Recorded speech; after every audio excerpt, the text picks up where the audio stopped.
Es un placer saludarte por este medio. Mi nombre es Juan José Díaz Ruiz. En esta ocasión voy a hacer una reflexión en cuanto al tema de la reforma. Pero antes, oremos, por favor. Eterno Padre, eterno Dios, en esta tarde, Padre, queremos pedir su bendición. De antemano, gracias por su palabra. Gracias porque a través de ella podemos salir de la confusión de Babilonia para no ser partícipes de ella, Padre. Perdónanos, Padre, y ayúdanos a vivir conforme a tu divina voluntad, a poder guardar tus mandamientos y tener la fe de Jesús, en Cristo Jesús. Amén. La gran reforma comenzó en el siglo XVI por Martín Lutero, donde él denunciaba, ¿verdad?, los abusos que la Iglesia Católica romana estaba cometiendo. Uno de ellos era la venta de indulgencias, que la salvación era solamente por obras, que al dar una monedita sus parientes podían salir de ese lugar, ya sea del purgatorio, del infierno, para poder ir al cielo. Era una doctrina, y es una doctrina que la Iglesia tiene, y que Martín Lutero no estaba de acuerdo, porque no tenía o no tiene un fundamento en las Escrituras. La salvación, decía Martín Lutero, es por fe, solamente por fe en la gracia de Cristo Jesús, quien murió y resucitó para darnos vida eterna. No por obras, para que nadie se gloríe, dice las Escrituras. Y Martín Lutero hacía un llamado especial a la iglesia para que se reformara, porque él amaba la iglesia. Él deseaba estar en ella. Y al momento de que fue llevado a los concilios, ¿verdad? Y en el momento en que él presentó su tesis, que fueron las 95 tesis que él clavó en la iglesia de Wittenberg, que criticaba varios puntos de la doctrina católica, él fue acusado, ¿sí?, y también considerado como hereje. No aceptaron lo que él mencionaba. No quiso la iglesia hacer un cambio, pero sí hizo una contrarreforma. La contrarreforma en la cual ellos querían, ¿verdad?, o retornaron nuevamente lo que conocemos como la Inquisición, donde aquellas personas que no se retractaran eran llevados, o aunque no se retractaran, también eran llevados a estos instrumentos para ser torturados, ¿sí? Y de esa manera, ¿verdad?, pudieran o confesar o retractarse y de esa manera morir. Muchos también fueron llevados a la hoguera, ¿verdad? Entre ellos Juan Hus, antes de Martín Lutero, ¿verdad? Y también antes de Martín Lutero no podemos pasar por alto a Juan Wycliffe, el lucero de la Reforma, ¿verdad?, que no solamente fue de gran bendición para Inglaterra, sino también para toda la cristiandad, porque también él denunciaba las acciones corruptas de la iglesia y defendía la salvación del poder, la salvación espiritual por medio de la fe, ¿sí? Ahora, algunas consecuencias de la reforma protestante, pues fueron varias. Entre ellas fueron varias guerras que surgieron, ¿sí? De esas guerras fueron producto también del radicalismo que surgió en ese entonces. Y también otra consecuencia fue que surgimiento de nuevas iglesias, ¿sí?, entre ellas la anglicana, la metodista, la menonita, la bautista, entre otras muchas iglesias más, y que en su momento también surgieron otras, ya también aquí en América, ¿verdad?, porque algunas fueron trasladadas, de Europa para acá, ¿verdad?, y algunas dieron inicio aquí en América, en la colonización, como todos sabemos, ¿verdad? Y ya en el año 1844 quiero mencionar que a la iglesia adventista el séptimo día, ¿verdad? sí, que adoptó su nombre oficialmente el 1 de octubre de 1860, oficialmente fue organizada el 21 de mayo de 1863. ¿Sí? Quiero hacer mención de la Iglesia Adventista del Séptimo Día, porque sus doctrinas, sus creencias tienen un fundamento sólido en las Escrituras. En las Escrituras.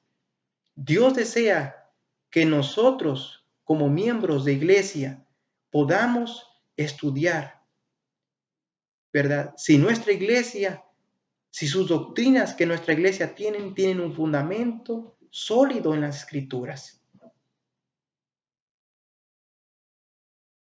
Dios desea, ¿verdad? Así como fuera el deseo de Martín Lutero, que la Iglesia Católica se reformara, pero no fue el caso, porque sus doctrinas siguieron siendo casi las mismas, y casi son las mismas hasta en la actualidad, como la transubstanciación, ¿verdad? Como el bautismo de los bebés, entre otros puntos doctrinales, ¿sí? También en el estado de los muertos, que la Iglesia Católica cree en el infierno y otros puntos donde no son puntos doctrinales.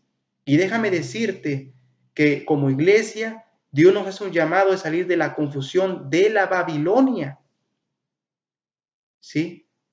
Y es importante que usted, querido amigo, pueda hacer un análisis, ¿sí? Una meditación, ¿sí?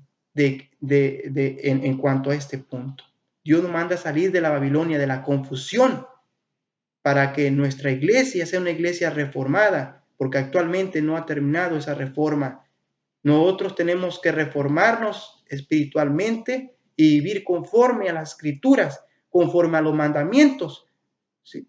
Dice Apocalipsis en el capítulo 12, ¿verdad?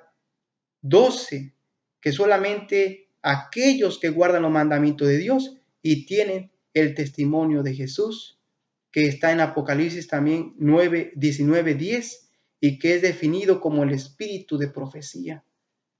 ¿Sí?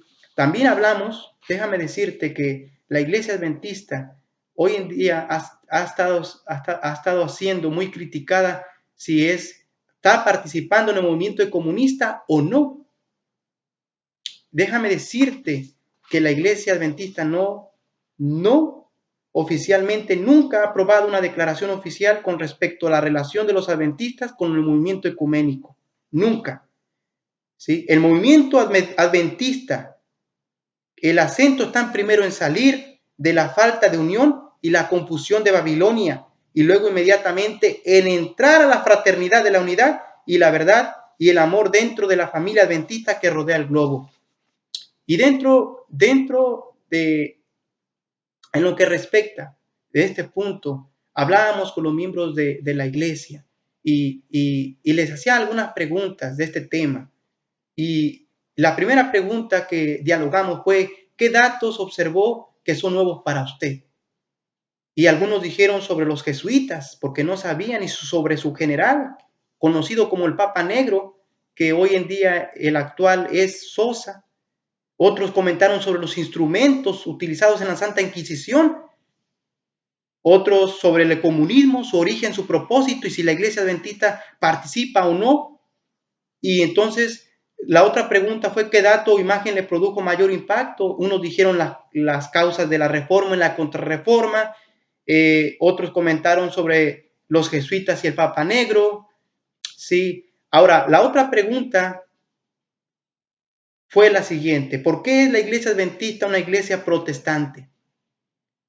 Uno de ellos comentó, porque enseña la verdad a la luz del evangelio, en comparación a lo que enseña la iglesia católica con sus doctrinas que no tienen fundamento, es decir, están adulteradas de lo que enseñan las escrituras, y por eso el Señor nos hace un llamado especial a nosotros, que si nosotros estamos analizando que nuestra iglesia tiene doctrinas adulteradas, ya está la verdad mezclada con la mentira. Ahí está la confusión, ahí está la Babilonia. Y Dios nos hace un llamado a salir de la Babilonia, de la confusión, para que no seamos partícipes de las últimas plagas.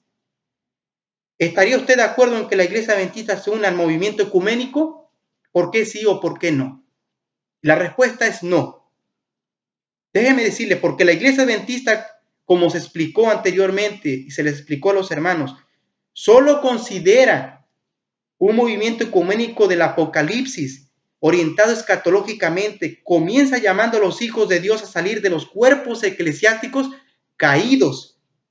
Junto con el llamado a salir hay un llamado al entrar a un movimiento unido mundial, es decir, ecuménico, caracterizado por la fe de Jesús y la observancia de los mandamientos de Dios, como dice Apocalipsis 14:12.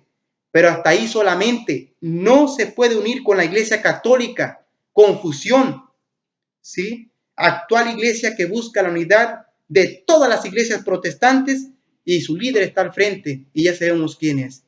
No, como adventista, no nos podemos unir de esa forma. Pero recordemos que el movimiento adventista, el acento está primero en salir de la falta de unión y de la confusión de Babilonia y luego inmediatamente en entrar a la fraternidad de la unidad, de la verdad y el amor dentro de la familia adventista que rodea el globo. Que Dios te pueda bendecir y que puedas tú hacer conciencia de la verdad. Dios te ha mandado a hacer luz a las naciones y de guardar sus mandamientos y tener la fe de Jesús y que tus doctrinas tengan un fundamento sólido en las Escrituras. Que Dios te pueda bendecir.